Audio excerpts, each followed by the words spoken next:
Chapter 8. Escape from the Island. I was now in my 27th year on the island, and I did not want to be there for another year. We worked hard to get the corn in and to make a lot of bread.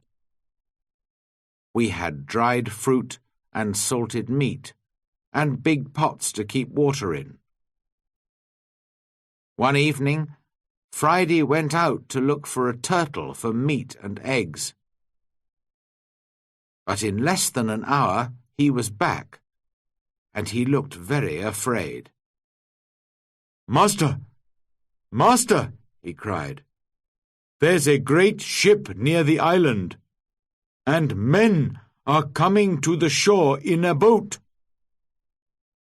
I jumped up and ran with him down to the shore. To my great surprise, I saw that it was an English ship. But why was it here? English ships never came this way. Perhaps they were pirates.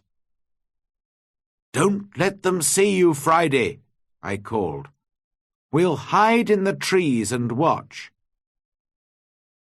There were 11 men in the boat, but 3 of them were prisoners.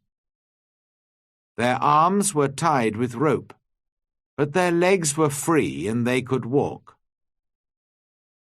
The other sailors pushed the 3 prisoners up the beach, laughing and shouting and hitting them. Then some of them sat down on the sand and began to drink.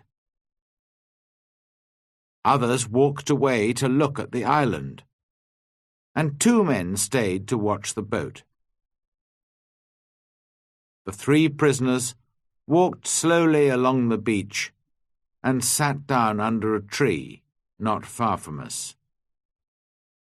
They looked very unhappy. Very quietly, I came up behind them through the trees and called out to them in English. "Don't be afraid," I said. "I'm an Englishman. Perhaps I can help you." The 3 men turned and looked at me. They did not answer at once. They were too surprised.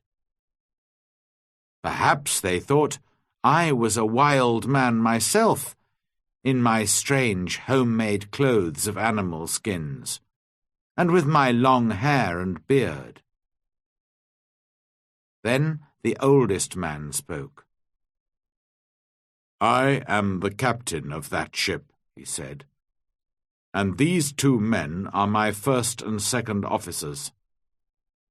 Last night there was a mutiny, and the seamen took the ship from me. Now they're going to leave the 3 of us here to die on this island." "Do these mutineers have guns?" "Only 2, he answered, "and they've left those on the boat." "All right," I said. "We'll fight them. But if we get your ship back for you, you must take me back to England." The captain agreed immediately, and thanked me very warmly for my help. Friday ran back to my house to get all the guns, and the captain and I made a plan.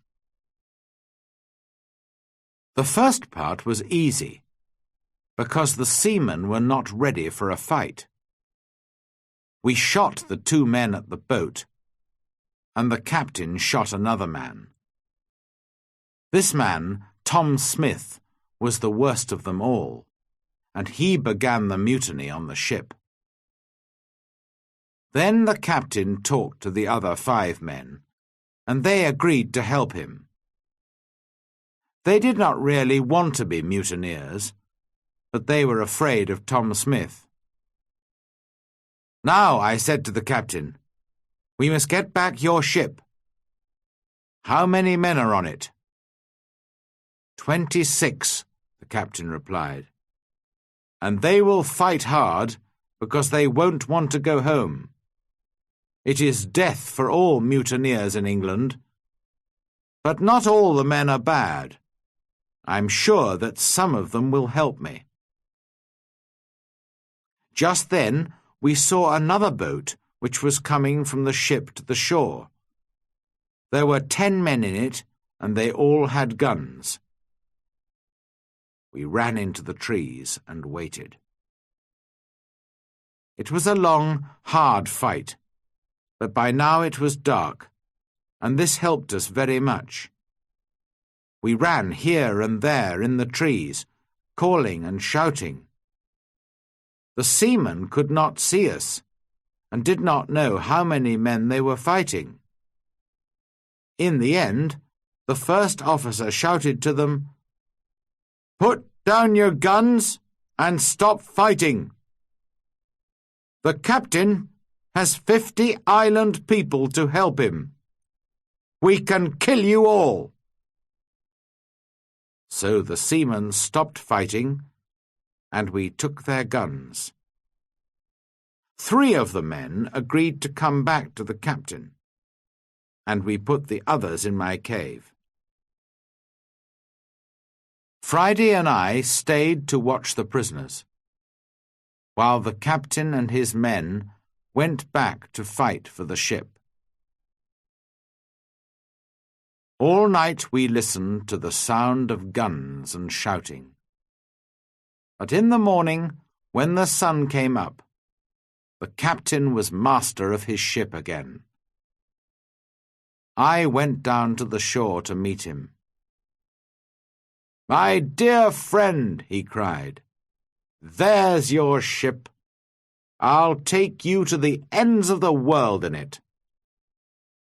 I put my arms round him, and we laughed and cried together. How happy I was to leave the island. My good friend Friday came with me, of course. But we left the mutineers on the island. We decided not to kill them. They could begin a new life on the island. I showed them my 3 houses, my cornfields, and my goats, and all my tools. Their life would be easy, because of all my hard work for so many years. And so, on the 19th of December, 1686, after 27 years, 2 months, and 19 days, I said goodbye to my island and sailed home to England.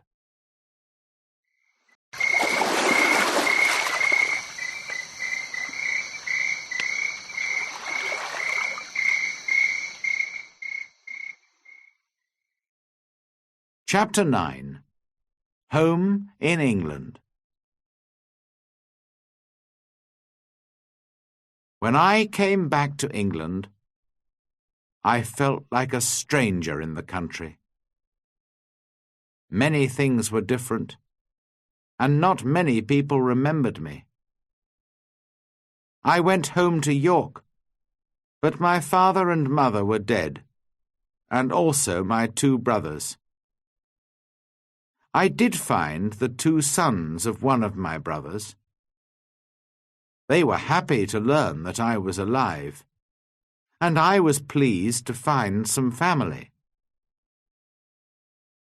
After some months, I decided to go down to Lisbon in Portugal.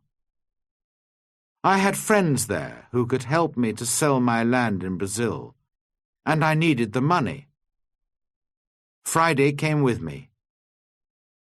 He was always a good and true friend to me. In Lisbon, I found the Portuguese captain, who took me in his ship to Brazil all those years ago. It was good to see him again, and he helped me with my business. Soon I was ready to go home again, by land. No more adventures and dangers by sea for me. It was a long, hard journey, We had to cross the mountains between Spain and France in winter, and the snow was deep. Poor Friday was very afraid of the snow. In his country it was always hot, and he did not like cold weather. Back in England, I found a house and began to live a quiet life. My 2 nephews came to live with me. The younger one wanted to be a sailor, and so I found him a place on a ship. After a while I married and had 3 children, 2 sons and a daughter. Then my wife died, and my nephew, who was now the captain of a ship, came home to see me. He knew that I did not really like a quiet life. "I have a fine ship, Uncle," he said. "I'm going out to the East Indies, India, Malaya, the Philippines. Why don't you come with me?" And so, in 1694, I went to sea again, and had many more adventures. Perhaps, one day, I'll write another book about them.